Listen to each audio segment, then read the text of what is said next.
ஒரு புகழ்பெற்ற திரைப்பட நடிகராக தமிழ்நாட்டில் இருக்கிற எல்லோரும் அண்ணன் சரத்குமார் அவர்களை அறிவார்கள். ஒரு சுப்ரீம் ஸ்டார் அல்லது புரட்சி திலகம் அல்லது சட்டமன்ற உறுப்பினர், நாடாளுமன்ற உறுப்பினர் இந்த இடத்தை தொடுவதற்கு 150 படங்களுக்கு மேலே தொடர்ந்து நடித்து கொண்டிருக்கிற இந்த உயரத்தை தொடுவதற்கு அந்த மனிதன் கொடுத்த உழைப்பு என்பது அளப்பெரியது. இங்கே என் உயிர் சகோதரன் தனியரசு அவர்கள் குறிப்பிட்டது போல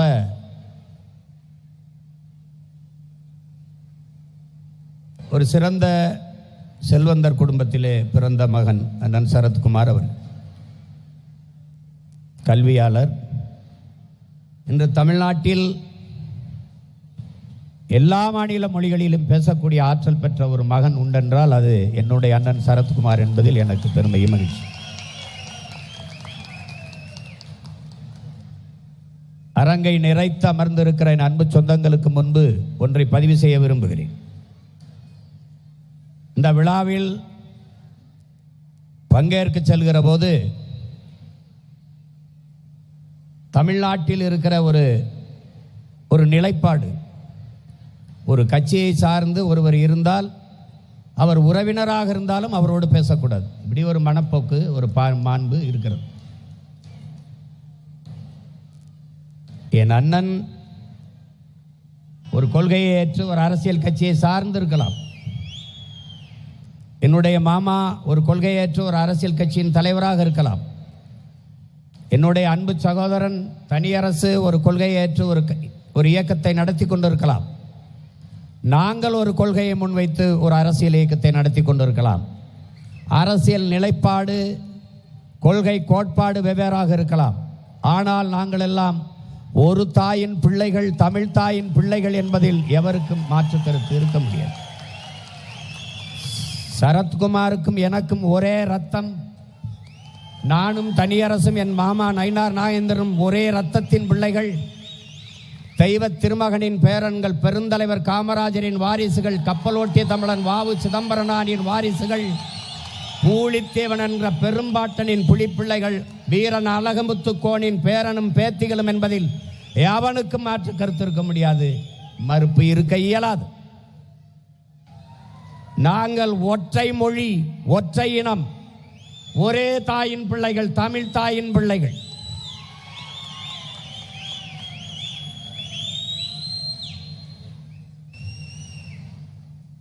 அதை என்னிலும் இளைய என் தம்பி தங்கைகள் கருத்தில் கொள்ள வேண்டும். அரசியல் கோட்பாடுகள், நிலைப்பாடுகள் இன்று இருக்கும், நாளை மாறும். அதிமுகவில் இருந்த என்னுடைய மாமன் இன்று விலகி பாரதிய ஜனதா கட்சியின் மாநில தலைவராக இருக்கிறார். திமுகவில் நாடாளுமன்ற உறுப்பினர், அதிமுகவில் சட்டமன்ற உறுப்பினர், தனித்த ஒரு இயக்கம் சமத்துவ மக்கள் கட்சி, இன்று பாரதிய ஜனதா கட்சி. இன்று சரி என்று படுவது நாளை தவறென்று படும், நாளை தவறென்று படு அடுத்து சரி என்று படும். இதுதான் அறிவு, இதுதான் பகுத்தறிவு. ஒன்றாம் வகுப்பு பாடத்தையே ஒருவன் வாழ்நாள் முழுக்க படித்துக் கொண்டிருந்தால்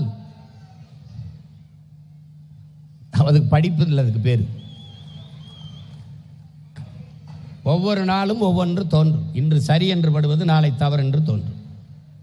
ஏனென்றால் கற்றறிவையும் விட பட்டறிவு மேலானது என்பதை அறிவார்ந்த பெருமக்கள் அறிவீர்கள். இங்கே இருக்கிற என்னுடைய மாமா நயினார் நாகேந்திரன் அவர்கள் கூட குறிப்பிட்டார்கள். என்னுடைய தம்பி தனியரசு அவர்களெல்லாம் வலியுறுத்தினார்கள். ஒரு கட்சியின் தலைவனாக இருந்தவன், பல லட்சக்கணக்கான தொண்டர்களை வழிநடத்திய தலைவன், சட்டமன்ற உறுப்பினர், நாடாளுமன்ற உறுப்பினராக இருந்த ஒருவன், ஒரு கட்சியை, அதன் தலைமையை ஏற்று சாதாரண தொண்டனாக இருக்கிற ஒரு துணிவு தமிழ்நாட்டில் ஒரே ஒரு மகனுக்குத்தான் உண்டு. அது என் அண்ணன் சரத்குமார் அவர்களுக்குத்தான் உண்டு. ஏற்ற கொள்கையை கொண்ட தலைமையை உண்மையும் நேர்மையுமாக நேசித்து நிற்பது. பதவி வருகிறது, வரவில்லை, அதை பற்றி கவலை இல்லை. ஆனால் கொண்ட கொள்கையில் உறுதி. பதவி இன்னைக்கு இருக்கும், நாளைக்கு வரும், போகும். ஆனால் ஏற்றுக்கொண்ட தத்துவத்தில் தடுமாறாது தளர்ச்சி இன்று நிலைத்து நிற்பவன் எவனோ அவன்தான் தலைமை பண்புக்கு தகுதியானவன். அறிவார்ந்த என் தம்பி தங்கைகளே, தன்னை தாழ்த்தி கொள்ள இயலாதவன் தலைமை ஏற்கிற தகுதியை பெறமாட்டான். கைகட்டி வேலை செய்ய தயாராக இல்லாதவன் கட்டளையிடுகிற தகுதியை பெறமாட்டான். இதான் உலகெங்கும் இருக்கிற கோட்பாடு. இன்னைக்கு சாதாரண தொண்டனாக இருக்கிற சரத்குமார் நாளைக்கு சரித்திர பதிவு செய்கிற ஒரு தலைவனாக வர முடியும்.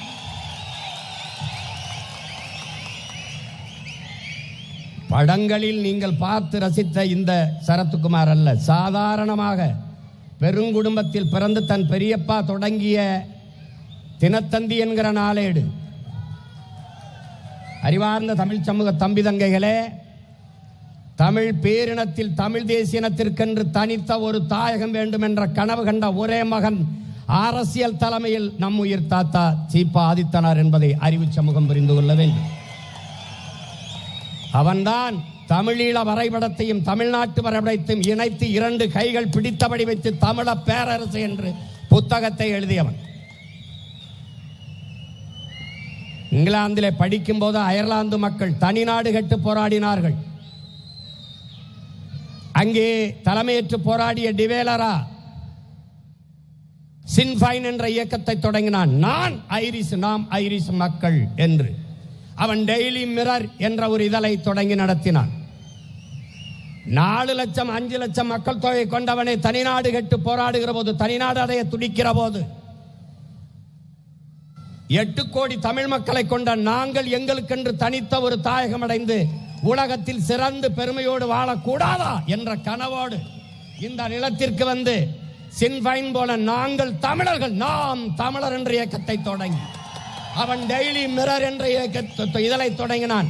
தினத்தந்தி என்ற ஒரு நாளேட்டை தொடங்கி தமிழ் வெல்க என்று சாதாரண பாமர தமிழனும் நாட்டு நடப்பை தெரிந்து கொள்ள வேண்டும் என்பதற்கு எளிய மக்கள் மொழியிலே எழுதி தினத்தந்தி என்ற நாளேட்டை தோளில் தூக்கி சுமந்து வித்து வந்த பெருமகன் நம்முடைய தாத்தா சீபா ஆதித்தனார் அவர்கள். அவருடைய தம்பி மகன், அவனுடைய மனைவியினுடைய தங்கை மகன் என்னுயிர் அண்ணன் சரத்குமார் அவர்கள் மிதிவண்டியிலே சைக்கிளிலே அதே தினத்தந்தி நாளேட்டை வீடு வீடாக கொண்டு விநியோகம் செய்தவன் இந்த சரத்குமார். இன்னைக்கு இருக்கிற நாட்டாமை, இன்னைக்கு இருக்கிற புரட்சி திலகம் சுப்ரீம் ஸ்டார் அல்ல, அன்று எளிய மகன், சாதாரண மகனாக இருந்து உழைப்பை கொட்டி கொட்டி கொட்டி இந்த உயரத்திற்கு உயர்ந்தவன் சரத்குமார். என் அண்ணன் கராத்தே தியாகராஜன் சொன்னது போல எங்களுக்கெல்லாம் அவர் மேல என்ன ஈடுபாடு, தனிப்பட்ட முறையில் எனக்கும் அவருக்கும் இருக்கிற இணைப்பு எது? அறிவார்ந்த தமிழ் சமூக தம்பி தங்கைகளே, உடல் நலன் இல்லாத அறிவு, உடல் நலன் இல்லாத கல்வி, உடல் நலன் இல்லாத செல்வம், உடல் நலன் இல்லாத புகழ் எல்லாம் பயனற்றது. அப்படி இளம் வயதிலேயே ஒரு செல்வந்த குடும்பத்தில் பிறந்தவன் தண்ணி அடிப்பான், சிகரெட்டு பிடிப்பான், தான் தோன்றித்தனமாக சுத்துவான். இதில் எந்த கட்ட வழக்கமும் இல்லாது உடல் வளர்த்தேன் உயிர் வளர்த்தேனே என்று திருமூலர் சொன்னது போல ஒரு நல்ல அறிவாளி, ஒரு நல்ல பகுத்தறிவாதி, உடல் என்பது பல நுட்பமான வேலைகளை செய்கிற தொழிற்சாலை, அதை அறிவார்ந்தவன் நல்ல பகுத்தறிவாதி பேணி காப்பான் என்கிறார். அதற்கேற்ப தன் உடலை பேணி காத்து இந்த வயதில் 72 வயதிலே என் அன்பு தம்பி தங்கைகளே, என் அருமை சொந்தங்களே, உலகத்திலே ரஷ்ய அதிபன் புதின் அவன் மட்டும்தான் இன்றைக்கும் கராத்தே பயிற்சி, குதிரை பயிற்சி, நீச்சல் எல்லாம் செய்து அதே இளமையோடு அதற்கப்புறம் இந்திய திருநாட்டிலே என்னுயிர் அண்ணன் சரத்குமார் மட்டும்தான். தன் தம்பியிடத்தில் பேசுகிற போது, உங்களிடத்தில் சொல்வதற்கென்ன, விண்ணூர்தி நிலையத்தில் பயணங்களில் தான் நாங்கள் அடிக்கடி சந்தித்துக் கொள்வோம். மதுரை விண்ணூர்தி நிலையத்தில் நான் எங்கள் அண்ணனிடத்தில் கேலியாக பேசிக்கொள்வோம். அப்போது அவர் இந்த பொன்னியின் செல்வன்ல அவருக்கு பழுவட்டராயர் நம்ம தாத்தனுக்கு வந்து நம்ம பாட்டனுக்கு ஜோடியாக ஐஸ்வர்யா ராயை போட்டு விட்டார் ஐயா மணிரத்னம். நான் எங்கள் அண்ணனிடத்தை கேலியாக கேட்டேன், இந்த வயசில் உங்களுக்கு ஐஸ்வர்யா ராய் ஜோடியா அப்படின்னு.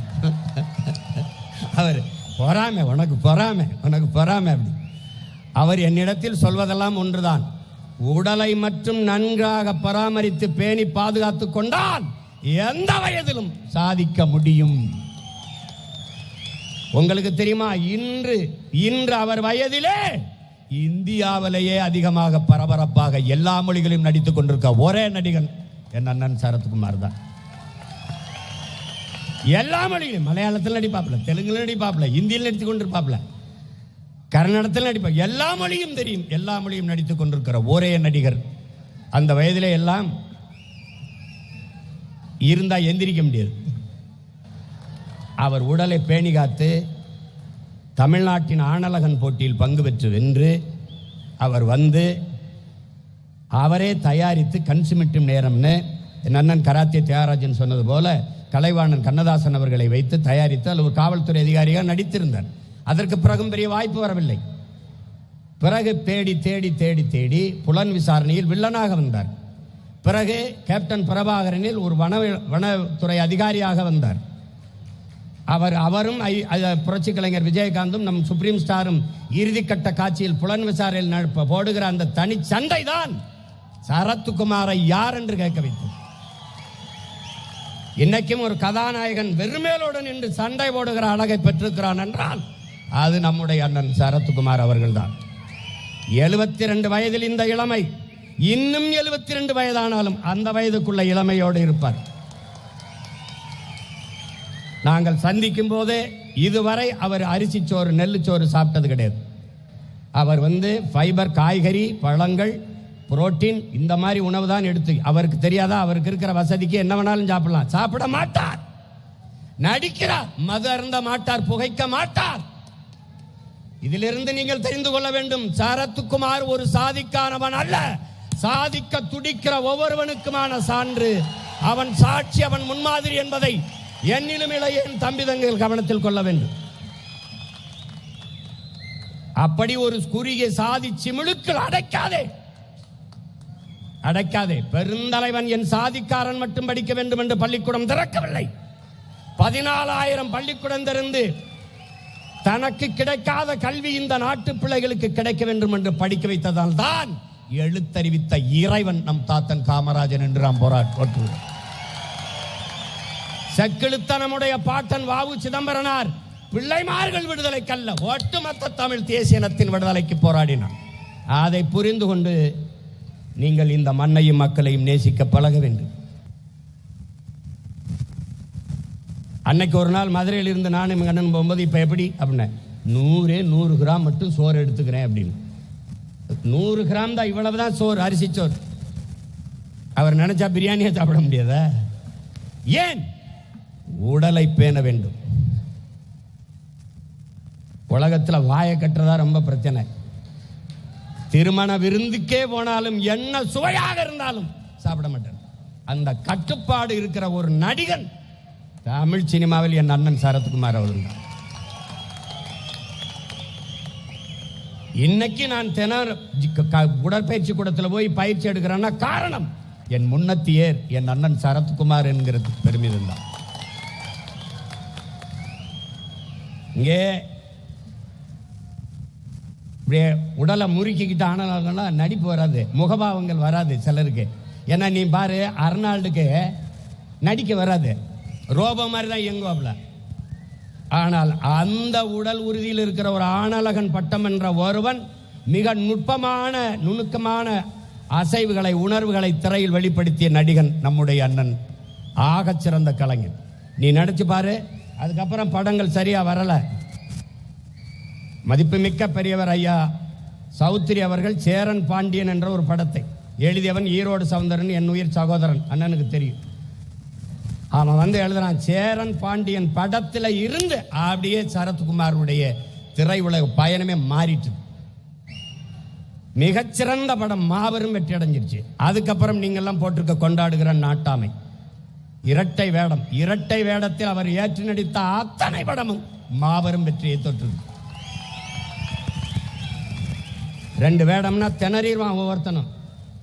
அதில் நாட்டாமையில் அந்த நாட்டாமை அண்ணனாவை அந்த தம்பியாக நடிச்சிருக்க அந்த படம் 2 வேடத்தையும் வேறுபடுத்தி காட்டிய விதம் எல்லா மொழிகளிலும் மொழிபெயர்க்கப்பட்டு வெற்றி அடைஞ்சது. ஆனால் எல்லா மொழி படத்தையும் பார்த்தேன், என் உயிர் அண்ணன் சரத்குமார் அளவிற்கு அந்த இரட்டை வேடத்தில் எவரும் நடிக்க. அதற்கு பிறகு வந்த நம்ம அண்ணாச்சி, அதுலேயும் இரட்டை வேடம், அதுவும் வெற்றி. அதுக்கு பிறகு வந்த சூரிய வம்சம், அதுலேயும் இரட்டை வேடம், மாபெரும் வெற்றி. அதற்கு பிறகு வந்த ஐயா, அதுலேயும் இரட்டை வேடம், மாபெரும் வெற்றி. எல்லாவற்றையும் இதெல்லாம் இந்த சேரன் பாண்டியன் நாட்டாமை இந்த நட்புக்காக இந்த படத்துக்கெல்லாம் கதை வசனம் எழுதுன்னு என் அருமை சகோதரன் ஈரோடு சவுந்தர் தான்.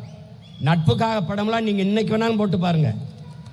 தன் ஐயாவிற்கு விசுவாசமாக இருக்கிற ஒரு வேலைக்காரனை உலகத்தில் எவனும், அந்த காலத்தில் எஸ்.வி. சுப்பையா அவர் நடிச்சிருப்பார். அதுக்கப்புறம் எங்கள் அண்ணன் தான் சாகும்போது, கடைசியாக சாகும்போது ஐயாவுக்கு முன்னாடி அந்த கையை கட்டிக்கிட்டே விழுந்து சாகிற காட்சியில் கலங்காதவன் இருக்க முடியாது,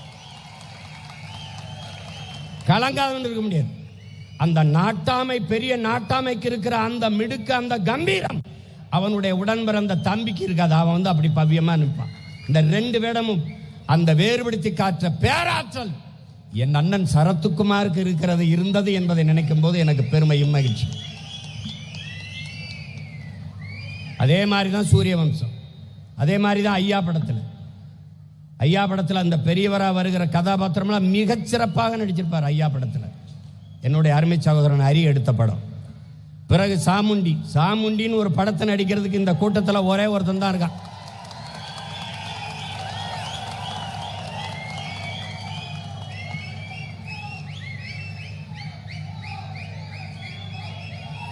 இன்னைக்கு திரையுலகத்தில் ஒவ்வொரு காலகட்டத்திலையும் தன்னுடைய சுவடை மிக ஆழமாக பதித்து வைத்தார். சரத்குமார் என்றால் அவருக்கு விரல் விட்டு எண்ணி சொல்லக்கூடிய படங்கள், சாதித்த படங்கள், வசூலிலும் சரி, மக்கள் மனதில் ஆழமாக பதிந்த அந்த கதாபாத்திரங்கள், மனதை விட்டு நீங்காத பதிவுகள், ஏகப்பட்ட படங்கள் உண்டு.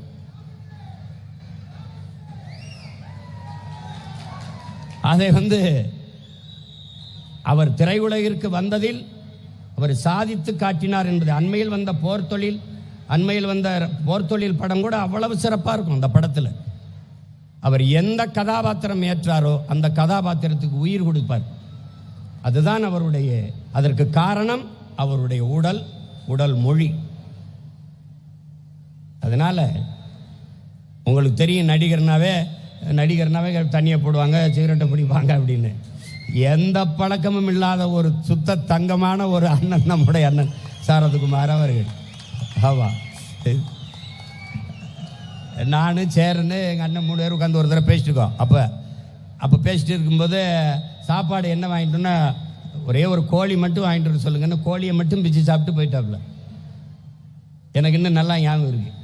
எனக்கு தனிப்பட்ட முறையில் எனக்கு எங்கள் அண்ணனுக்கு இருக்கிற ஒரு உறவு, அந்த பிணைப்பை நான் சொல்கிறேன்.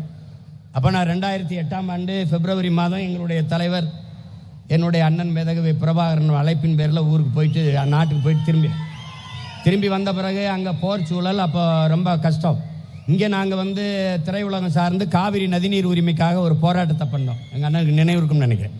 அந்த போராட்டத்தில் எல்லாரும், ஐயா ரஜினிகாந்த், அண்ணன் சத்யராஜ், எங்கள் அண்ணன் சரத்குமார், விஜயகாந்த் எல்லாரும் பங்கேற்று பேசினாங்க. அப்போ நானும் பேசினேன் அதில்.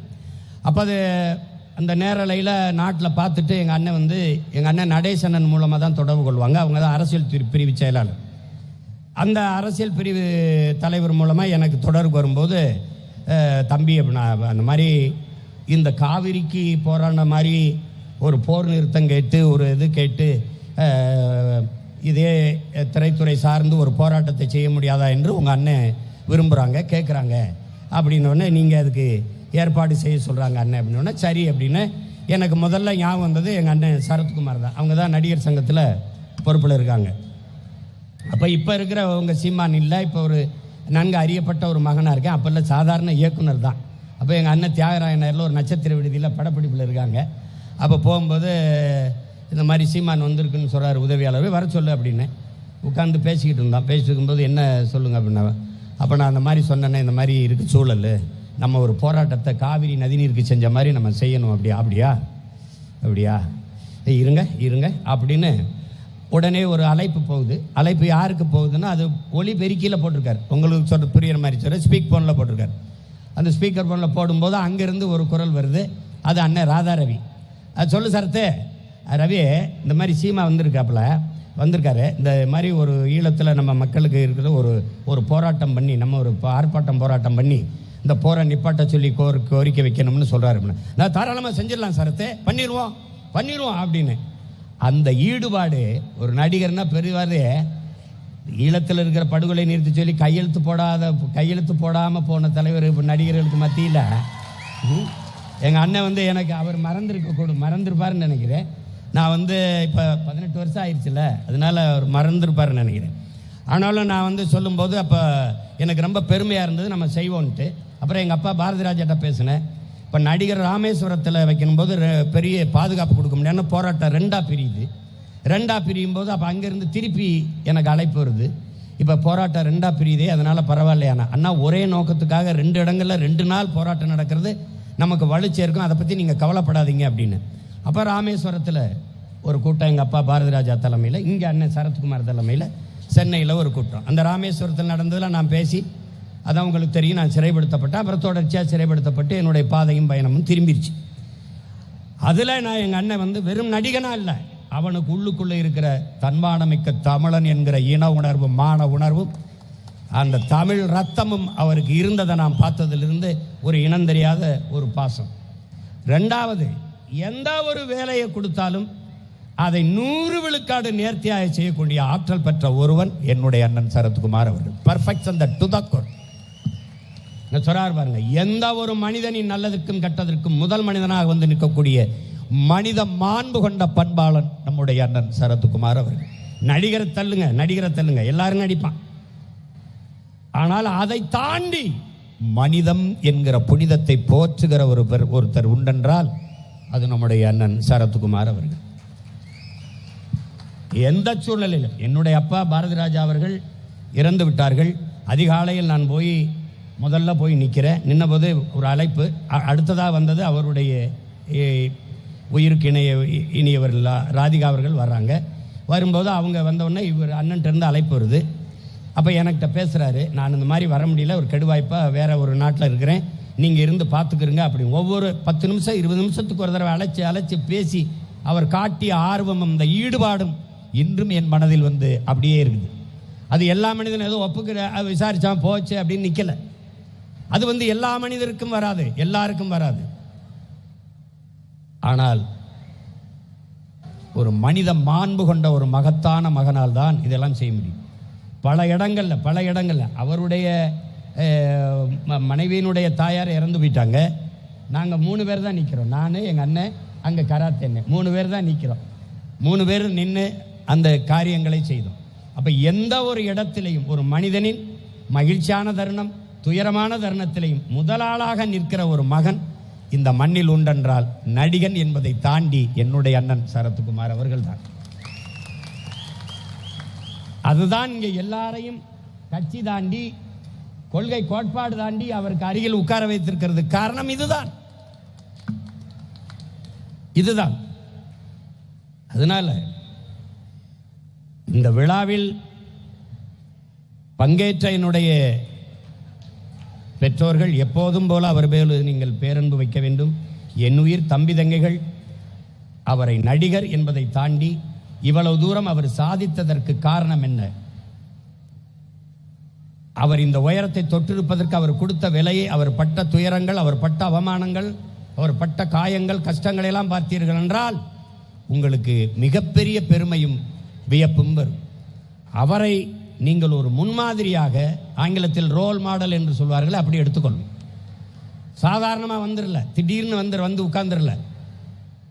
அவ்வளவு உழைப்பை கொடுத்து இன்றைக்கும் அவர் யாரிடம் இன்றைக்கு தேடி அவர்களுக்கு வாய்ப்பு வருகிறது என்றால் தன்னுடைய உடலை அவர் பேணி பாதுகாத்ததின் பொருட்டு எந்த கதாபாத்திரத்துக்கு, இன்னைக்கு தெலுங்கு படம் பார்த்தீங்கன்னா, இப்போ நீங்கள் வந்திருக்கு இந்த ஜனநாயகன் படம், இந்த ஜனநாயகத்தின் உண்மையான பதிப்பு பகவந்த் கேசரி. அந்த பகவந்த் கேசரியில் சிறைத்துறை அதிகாரியாக எங்கள் அண்ணன் நடிச்சிருப்பாங்க. எங்கள் அண்ணனுடைய பொண்ணை தான் அங்கே பாலகிருஷ்ணா வளர்ப்பார். அதான் கதை. அவர் தான் மூல காரணம் அந்த படத்தில், தெலுங்கு பதிப்பில். எல்லா மொழியிலையும் ஒருத்தன் சொல்கிறான், தமிழ்நாட்டிலே உங்கள் அண்ணன் தாங்க இந்தியாவிலே பிஸியாக 42 படம் நடிக்கிறாருங்க, 42 படம் நடிக்கிறாரு அப்படின்னு. உண்மையில நடிக்கிறாப்ல, எல்லா மொழியிலையும் நடிச்சுக்கிட்டு இருக்காப்ல. அதனால அதுக்கிடையில் அரசியலும் செஞ்சுக்கிட்டு இருக்காப்ல. அரசியலை விட்டு வேணா நம்ம கூட நடிச்சுட்டு போகலான்னு போகலாம். அரசியல் மனித உடலிலிருந்து உயிரை பிரிப்பதும் மனித வாழ்விலிருந்து அரசியலை பிரிப்பதும் ரெண்டு ஒன்றுதான். அரசியல் வேண்டாம் என்று விலகி நிற்பது வானமே இல்லாத பூமியில் வாழப்போகிறேன் என்பதற்கு ஒப்பானது. உங்கள் வாழ்க்கையில் பிறப்பிலிருந்து இறப்பு வரை எல்லாத்தையும் தீர்மானிக்கிறது அரசு. அந்த அரசை தீர்மானிக்கிறது அரசியல். அதனால தான் இந்த அரசியலை அறிவியல், புவியியல் போல, உயிரியல், வேதியியல் போல இது ஒரு வாழ்வியல் என்ற புரிதலோடு என் உயிர் தம்பி தங்கைகள் இந்த அரசியலை அணுக வேண்டும். வரிசையில் நின்று வாக்கு செலுத்துவதல்ல, வருங்கால தலைமுறைகளின் எதிர்காலத்தை தீர்மானிப்பது அரசியல் என்ற புரிதலோடு நீங்கள் வர வேண்டும். இங்கே விரும்பியவர்கள் எல்லாம், இங்கே பேசியவர்கள் எல்லாம் விரும்பியது போல எதிர்கால தமிழகத்திற்கு மிகச்சரியான ஒரு தலைமையும் ஆகச்சிறந்த ஆட்சியும் இந்த நிலத்தில் உருவாகும். அதை நீங்கள் நம்பிக்கையோடு இருங்கள். இது ஒன்றும் கடைசி தேர்தல் அல்ல, இதோட முடிந்து போவதும் அல்ல. நம்பிக்கை கொண்டவர்கள், நல்லவர்கள், நாட்டையும் மக்களையும் பேரன்பு கொண்டு நேசிக்கிற பெருமக்கள், பெரும் தலைவர்கள் எல்லாம் இங்கே இருந்திருக்கிறார்கள். இப்போ நாங்களெல்லாம் வெல்லலை, தேர்தலில் தான் தோற்றிருக்கிறோம். ஆனால் கொள்கை கோட்பாட்டில் எங்களை விட உறுதியானவர்கள், வெற்றி கொண்டவர்கள் இந்த நிலத்தில் எவனும் இல்லை. இன்னைக்கு இல்லை நாளைக்கு வெல்லுவோம், நாளைக்கு இல்லை நாளை மறுநாள் வெல்லுவோம். ஆனால் என்றாவது ஒரு நாள் உறுதியாக நாங்கள் வெற்றியடைவோம். ஏனென்றால் சரியானது வென்றே தீரும் என்கிறான் சேகுவேரா. சரியானதின் பக்கம் நிற்கிற உங்கள் பிள்ளைகள் நாங்கள் வென்றே தீருவோம். சரித்திரத்தில் தனக்கென்று பல பக்கங்களை நிறைத்திருக்கிற சரித்திர நாயகன் என்னுயிர் அண்ணன் சரத்குமார் அவர்கள் தமிழ் திரையுலக வரலாறாக இருந்தாலும், தமிழ் தேசியனத்தின் அரசியல் வரலாறாக இருந்தாலும் அவருடைய பக்கங்களை எவரும் மறைக்க முடியாது, மறுக்க முடியாது என்பதை மகிழ்வோடு இந்த மன்றத்திலே தெரிவிக்கிறேன். இங்கே எல்லோரும் பேரன்பு கொண்டு இந்த பெருமகனை வாழ்த்தினார்கள். ஒரு பச்சை தமிழனை, ஒரு பண்பாளனை, ஆகச்சிறந்த திரைக்கலைஞனை, எண்ணற்ற இளைஞர்களுக்கு முன்மாதிரியாக இருக்கிற ஒருவரை வாழ்த்த வாய்ப்பு பெற்றமைக்கு நான் பெரிதும் மகிழ்கிறேன். என்னை அழைத்து இந்த வாய்ப்பை கொடுத்த ஒருங்கிணைப்பாளர் தம்பி சுந்தர் அவர்களுக்கும், அவரோடு உடனிணைந்து உழைத்த என்னுடைய தம்பிமார்கள் எல்லோருக்கும் என்னுடைய அன்பும் நன்றியும். எவ்வளவு தூரம் புகழ்ந்தாலும் வாழ்த்தினாலும் அதற்கு தகுதி உடைய ஒருவர் நம்முடைய அண்ணன் சரத்குமார் அவர்கள். வாழ்த்துவதற்கு வாய்ப்பு இருக்கணும்ல, சும்மா வந்து ஒப்புக்கு பேச முடியாது. உளமாற நாங்கள் வாழ்த்துகிறோம் என்றால் எங்கள் உள்ளம் முழுமைக்கும் அவருடைய செயல்கள், அவருடைய நிலைப்பாடுகள் அதெல்லாம் நிறைந்திருப்பதால் தான். அதனால் இதை போலவே பேரன்பு கொண்டு நாம் எல்லோரும் அவரை நேசிப்போம். அவர் இந்த மண்ணுக்கும் மக்களுக்கும் தன்னால் இயன்றளவு தன்னுடைய கடமையை செய்வார். இன்னும் மென்மேலும் என்னுடைய அண்ணன் திரையுலகிலும் அரசியல் தளத்திலும் பெரும்புகழ் அடைய வேண்டும் என்று நிறைந்த அன்பு கொண்டு நெஞ்சார வாழ்த்துகிறேன். வாழ்க வளமுடன், நலமுடன், மகிழ்வுடன், மங்கா புகழுடன், மாபெரும் வெற்றியுடன் நிறைந்த அன்பு கொண்டு நெஞ்சார வாழ்த்துகிறேன். என்னுடைய அன்பையும் என் உயிருக்கிணையால் கயல்வெளி காளிமுத்து அவருடைய அன்பையும் இணைத்து என் அண்ணனை வாழ்த்துகிறேன். வாழ்க வாழ்க, இனிய பிறந்த நாள் நல்வாழ்த்துக்கள்.